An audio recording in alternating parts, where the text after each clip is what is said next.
kerana tidak dapat hadir kerana sedang prepare speech dia untuk hari ini. The 4 opposition members in the Parliament Select Committee on Agencies under the Prime Minister's Department want to refer to the statement by Jais Abdul Karim, President Pemerhati Rasuah Malaysia, and Professor Dr. Nik Ahmad Kamal Nik Mahmud, a lecturer in Universiti Islam Antarabangsa Malaysia. It is reported in the Berita Harian 18 January 2022 publication that both Jais Abdul Karim and Professor Dr. Nik Ahmad are of the opinion that the PSC inquiry on the Tan Sri Azam Baki share transaction does not comply with Standing Order 83-4 because the Dewan Rakyat has not given its prior approval for a specific resolution to refer the matter to be investigated by the PSC.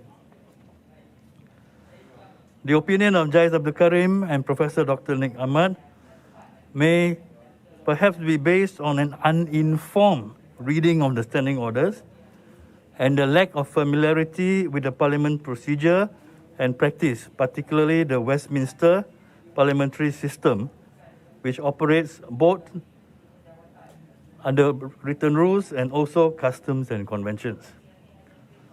The mandate of Parliamentary Select Committee, the custom and convention of the Dewan Rakyat, read together and in harmony with the standing orders, is that the House provide a broad, general and overarching mandate to the PSC. And it is for the PSC to decide on and conduct inquiries on specific issues within the general mandate.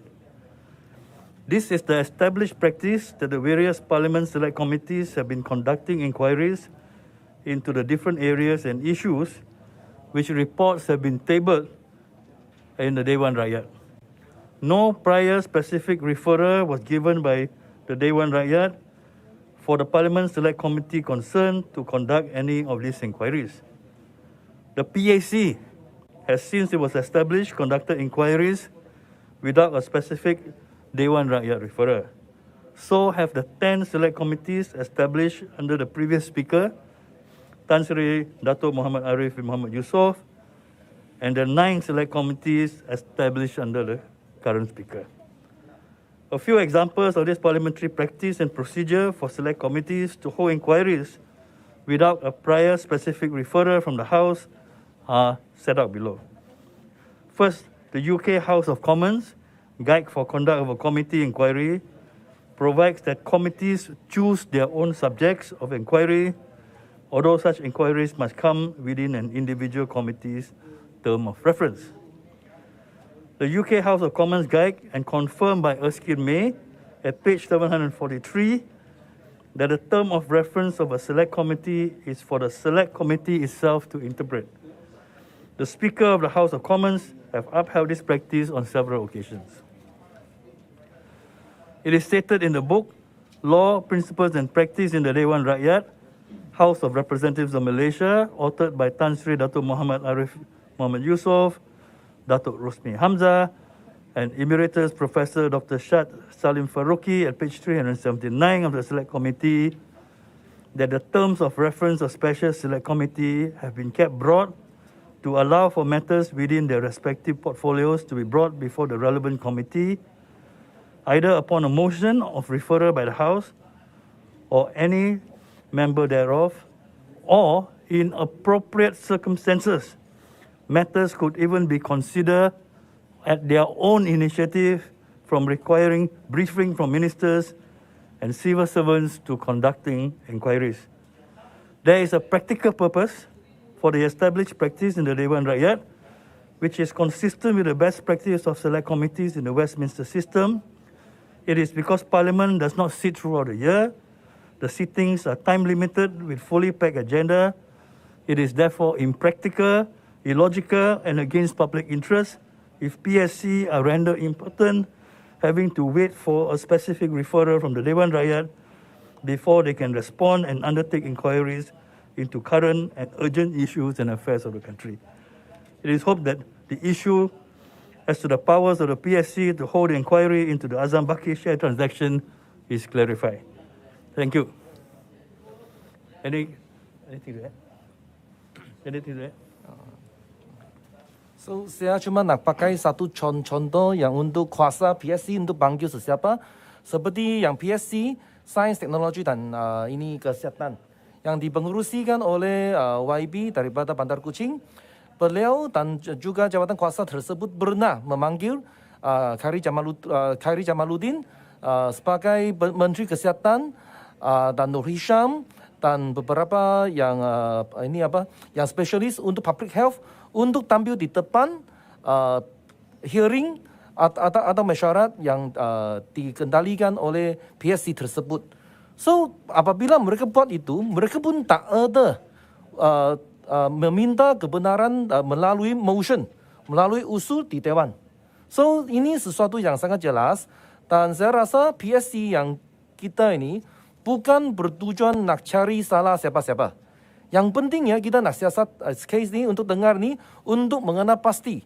Kalaulah lain hari berlaku yang argument yang macam yang case ni kan, sama ada pegawai kerajaan boleh beli saham dan ada mekanisme untuk buat laporan kepada yang pihak atasan dia cukup memadai untuk menangi yang isu-isu kontroversi seperti ini. So itu tujuan kita untuk mengendalikan pendengaran dan kita nak mengesahkan juga tadi kita bersama dengan YB Kuala Krai menerima memorandum yang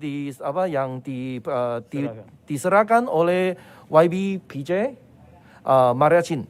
So dan kita berharap pengurusi kita Kuala Krai dan juga ahli-ahli yang lain bersetuju dengan kita supaya pendengaran atau mesyuarat untuk PSC ini akan diadakan secepat mungkin. Ada soalan?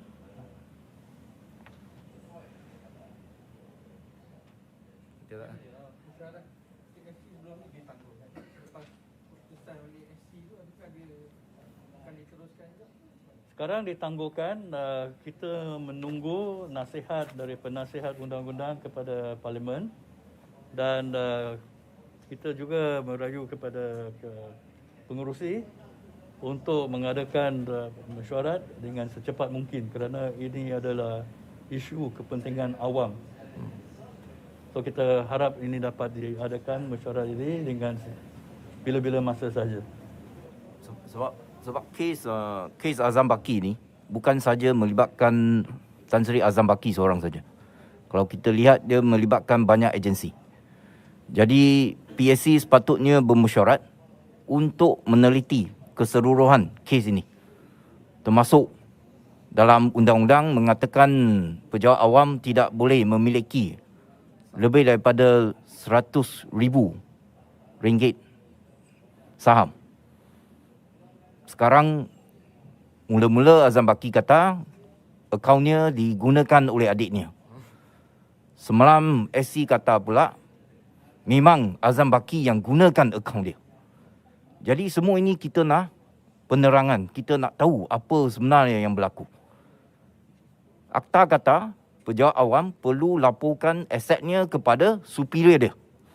Kita juga ingin tahu adakah laporan itu dibuat. Jika tidak, bagaimana kita nak menambah baik sistem yang ada sekarang ini? Itu yang kita nak bincang. Ya, jadi sama ada penasihat undang-undang Parlimen memberi jawapan terhadap apa yang dibangkitkan dalam surat Azam Baki itu, kita masih boleh jalankan mesyuarat kita. Ya, mesyuarat masih boleh berjalan untuk kita bincang perkara yang lain. Jadi kita berharap supaya PSC akan adakan mesyuarat secepat mungkin. Ini untuk kepentingan orang ramai dan juga imej negara kita. Ya.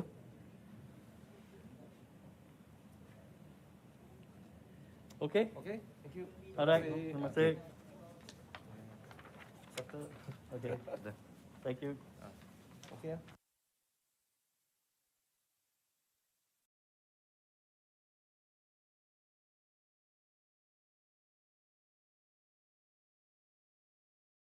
Assalamualaikum warahmatullahi